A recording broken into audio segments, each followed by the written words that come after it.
Johanna Vidlund von der Equatex AG, Ihr Vortrag Leveraging INVARIS in FinTech. Wir sind gespannt, es läuft. Vielen Dank. So, jetzt habe ich wirklich den Vertrauen aufgebaut von Technologie und Kompetenz. Also es freut mich jetzt, den Übergang zu machen zwischen diesem Kommentar, dass wir bauen für Menschen. Also unsere Verwender sind ja die End-User, du und ich und wir allen. Der Verknüpfungswissen und das, was JD uns erzählt hat, was Avalog Outline da anbieten können. So, ja, ich freue mich viel, hier zu sein. Ich bin Product Manager bei Equatex.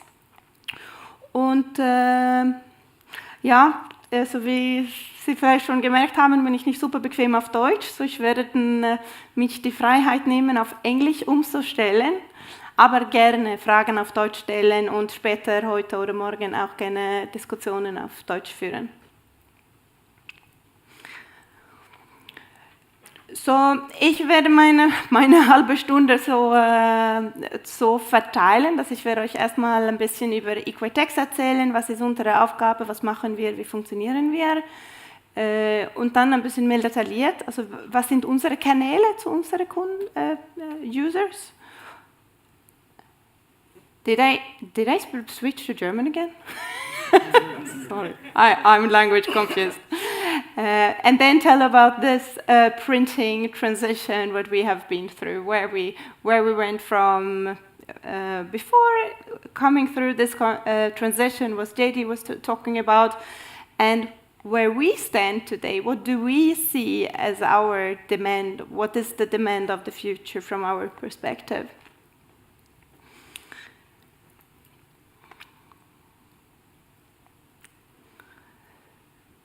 So, I understand if you haven't heard about Equatex. We are normally not addressing the end users directly. So our clients are the ones we are selling to are the companies, and the users would then be the employees of those companies. Companies are, like next to salaries, also delivering compensation to employees in other ways. And one of those is deferred compensation, that you are given a promise at one point to receive something at a different point. And this is what we are doing. We are administrating this.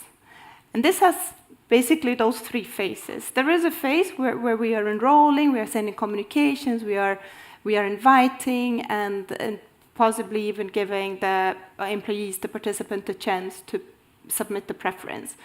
We have the phase where you have been promised something, but there is still a restriction to it.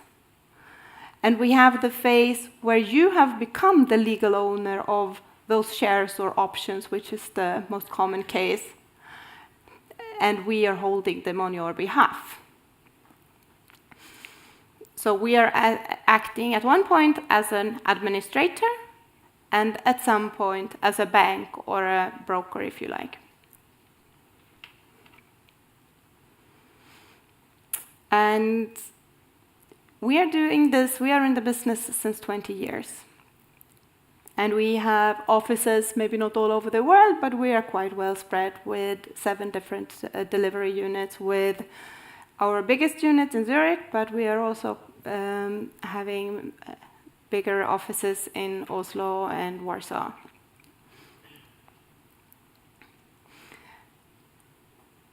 And we have a global reach. We see we are operating in 24 different languages. We have in total almost 2 million users on our platforms, and we are having more than 40 billion of assets under administration. And we are doing more than 400,000 transactions per year.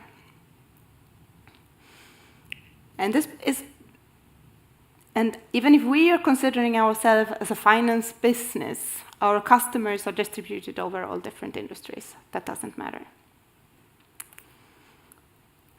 So I mentioned 20 years. 20 years ago, we were founded as a little business unit within UBS. And this is where we were operating until 2015, where we were carved out of UBS, building up our own business, and operating independently, as independent as you are with your vendors and customers and funders.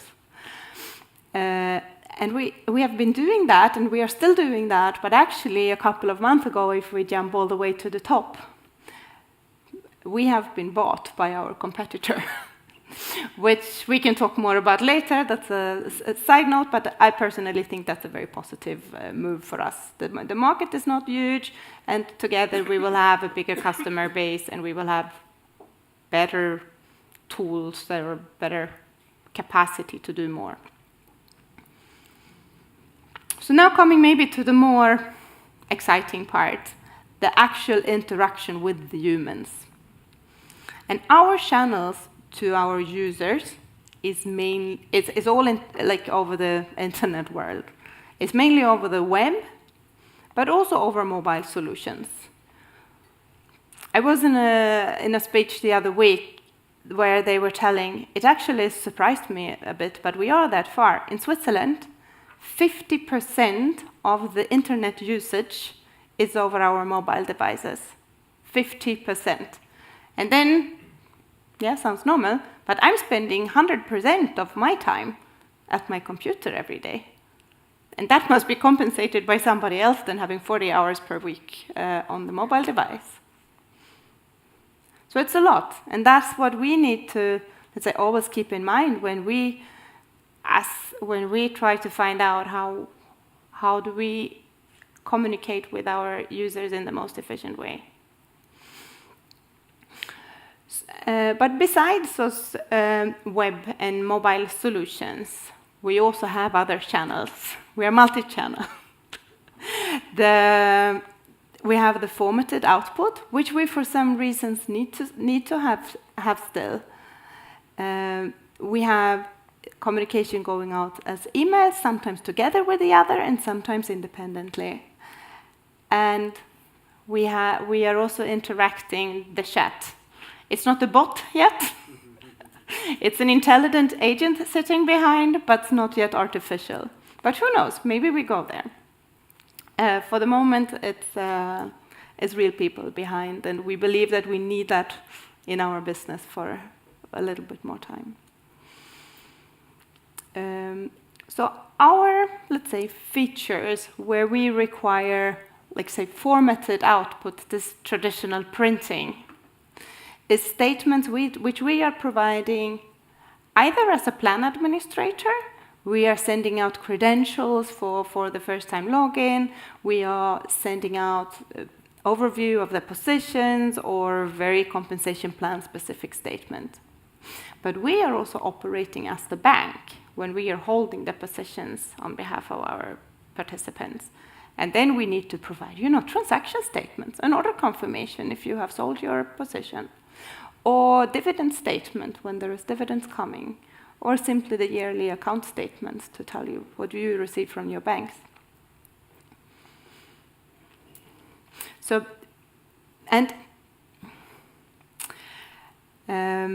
coming from that, you know a little bit who we are and how we communicate. I want to tell a little bit more about our journey and what is happening in the finance industry. So what we are seeing is that what we had a couple of years ago, the big banks providing all the services, is slowly transitioning to banks specializing themselves on smaller things and focusing on their core business. And this is what happened when UBS decided to sell us. We were not their core business. So let them operate on their behalf. As a part of UBS, we also sourced most of our services in-house. We are a bank. We need to, when we hold shares for participants, we need to transfer them to another broker. We need to trade them on behalf of the participants. If they sell them, we need to provide the cash to the people. This was all done with infrastructure we had within UBS. Now the development is different. everybody who do those things are looking around and see where do we get the best offers. So few big banks is transitioning to many specialized service provider, and before was in the regulation area, like a banking license or no banking license, is going into more specialized licensing for the respective part of the finance ecosystem you are operating in. So from the big banks into, I mean, you're absolutely not meant that you should see all the details in that, but it's a FinTech ecosystem. It's an ecosystem with many small providers doing those things they are best at, and Avalog Outline is one of them, and we are hopefully also one of them. And I think that's the way that the journey is going. So what happened very concrete to us, I mean, I mentioned as part of UBS, our OMS, Order Output Management Systems or Solutions, it was provided in-house. We had a basement at UBS, huge, with machines producing papers and putting it in envelopes and shipping it out. And we were just using that as the rest of UBS. And now, being thrown out at the street or being carved out, we had to find a new service provider for this. And with finding a new service provider, also comes looking at, do we have the right solution, or do we want to do something differently? So standing there, what do we have actually? What do we need? We're producing somewhat 2 million documents every year. And we calculated somewhat 4,000 different document variations, 40 different document types.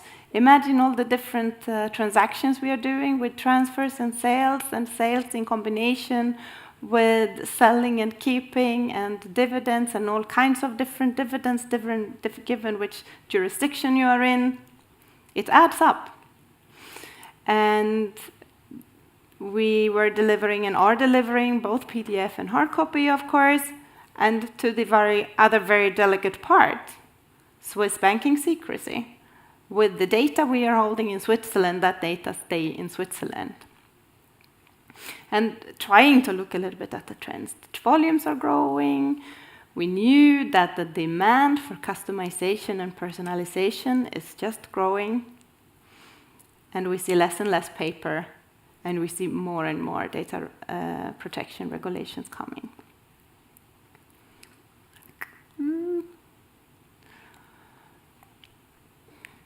So I think that the very first thing, I mean, it looks like a very structured process now, right? 1, 2, 3 steps, and you are gone. And for me, it actually was, because I was out looking after my on parental leave at the time, and came back to the structured results. I understand it wasn't as easy, but looking at it the easy way was that to first, let's say, find our guiding principles, to standardize our offering, to reduce complexity, and to make sure we separate the concerns to the extent we can. And with the volumes, I mean, it looked like many documents and everything, but with the volumes, we figured quite quickly that we need to delegate this to, let's say, acknowledge the fact that we are in the FinTech ecosystem, and let somebody else do this who are experts in this and who will drive the development in this particular area. And coming to those considerations, it also looks easy now. It's a black and white, make or buy. But it's, of course, also many parts of the process to decide to which extent do we want to outsource, and to which extent do we want to keep it in-house, and to find the balance there. And where we came at that point, it's not obvious yet, is to work with Avalog Outline. And with Avalog Outline, we were also introduced to INVARIS, which has turned out to have some very positive effects for us.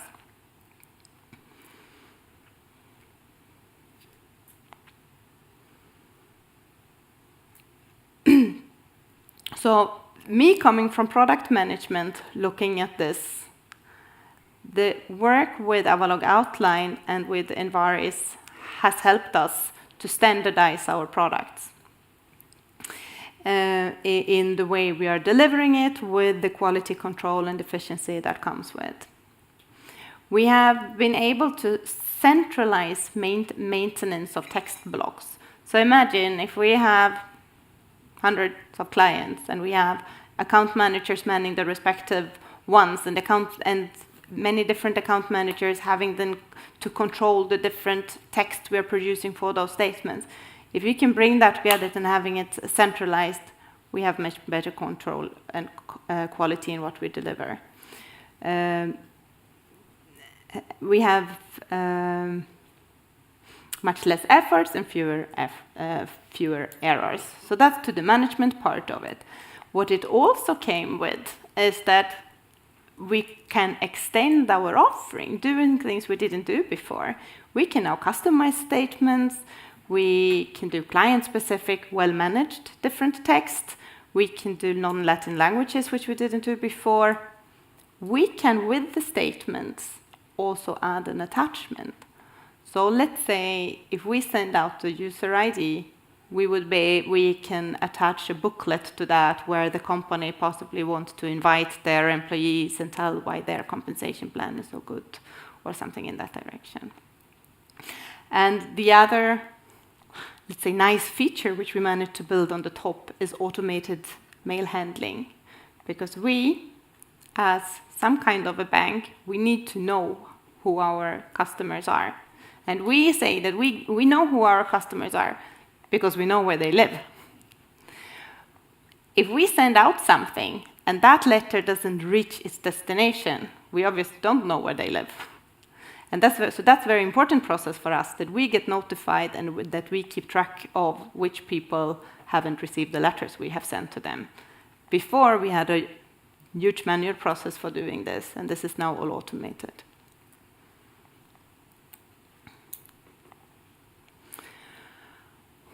So looking at the time, I have time. Where is the journey taking us? Where are we going? What is the demand of the future? And where do we, let's say, need to be to...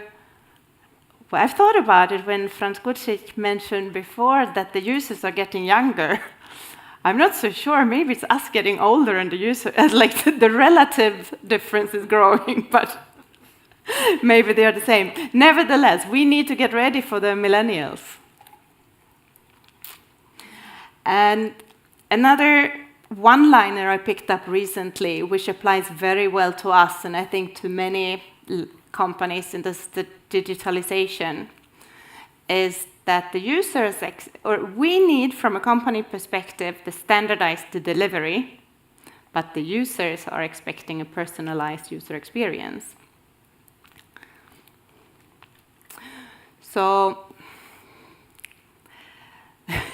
you can quote me on this, but let's just trying to, let's say, now line up some trends I see for the future.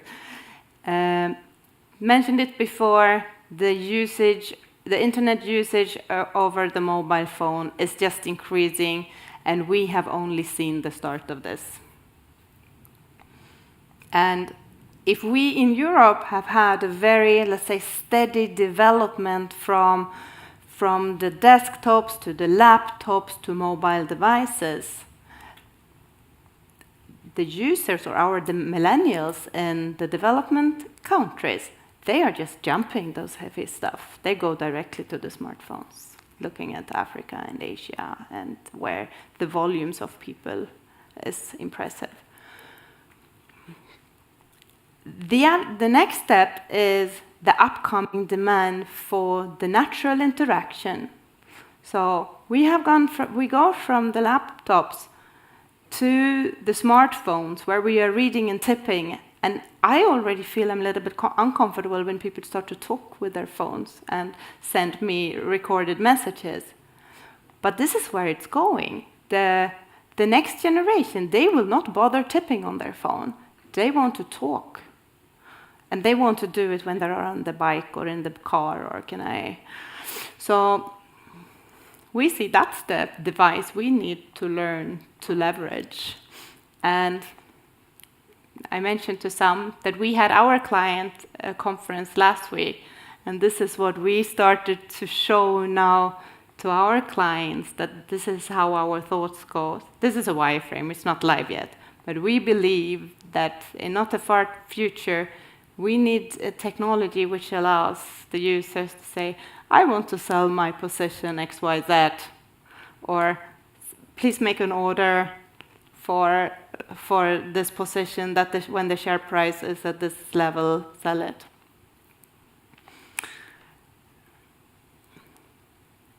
We see that the regulatory requirements for physical printing is softening. Some of our printing we have been justifying because it has been regulatory required. But now more and more, even in US, who have been as modern as they are with their self-driving cars, US is our, let's say, last continent where they are still requiring physical printing. But even that is loosening up now. If we can offer them the chance to opt out of printing, we can default e-delivery, and that will bring our volumes down dramatically for next year already. We also see, as talked about in the speech before, that the difference between delivering a printed statement to a PDF online to what now is a printable order confirmation in our web portal, the borders between those different media is disappearing.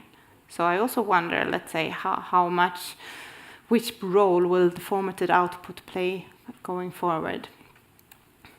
And last but not least, we also see that we are delivering data to tax authorities electronically more and more, and not necessarily via the paper to you, which you then need to submit to the tax authorities.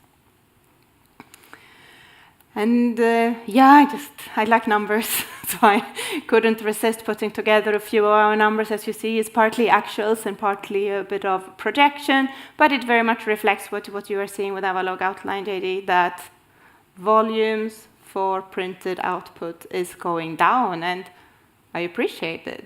I mean, it's all the trees we would use for the paper, but also all the resources we use for delivering the paper.